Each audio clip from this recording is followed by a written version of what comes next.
بسم اللہ الرحمن الرحیم۔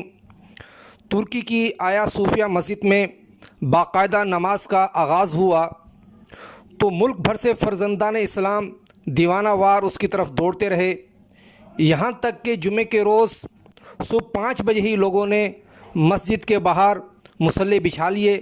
اس حوالے سے انتہائی رقت آمیز مناظر دیکھنے کو ملے۔ آپ نے اپنی ٹی وی اسکرینز اور سوشل میڈیا پر اس طرح کے بہت سے مناظر دیکھے ہوں گے جو انتہائی روح پرور اور ایمان افروز تھے۔ اس حوالے سے ایک اہم بات یہ رہی کہ امام صاحب نے جمعے کا خطبہ تلوار ہاتھ میں تھام کر دیا، اور امام صاحب کو یہ عام آدمی نہیں ہے بلکہ وہاں کے وزیر مذہبی امور بھی ہیں۔ اس حوالے سے یہ بہت سے سوالات سامنے آئے کہ ایسا کیوں ہوا۔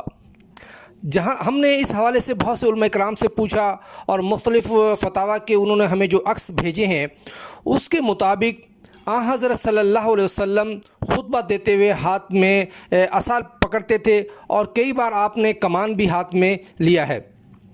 یہی وجہ ہے کہ عام طور پر مساجد میں نماز جمعہ کا خطبہ دیتے ہوئے ہاتھ میں عصا پکڑا جاتا ہے، لیکن علماء کا کہنا ہے کہ یہ کوئی بہت ضروری چیز نہیں ہے۔ البتہ بعد کے ادوار میں ایسا رہا کہ مسلمان جن علاقوں کو بزور قوت فتح کرتے تھے وہاں علامت کے طور پر نماز جمعہ میں ہاتھ میں تلوار لی جاتی تھی۔ اس کا ایک مقصد تو یہ ہوتا تھا کہ دشمن کو پتہ چل جائے کہ مسلمان بیدار ہیں اور وہ طاقت میں ہیں، دوسرا دوستوں کو بھی اندازہ ہو جائے کہ ان کی حکومت ہر حوالے سے چوکس ہے۔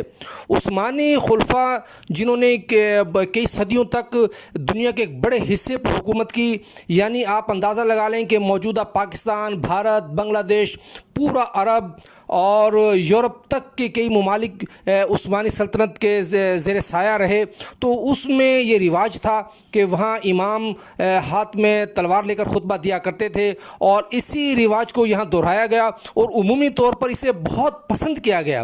آپ دیکھیں کہ سوشل میڈیا پر اس حوالے سے بہت اچھے کمنٹس آ رہے ہیں، لوگوں نے بہت اچھے خیالات کا اظہار کیا ہے۔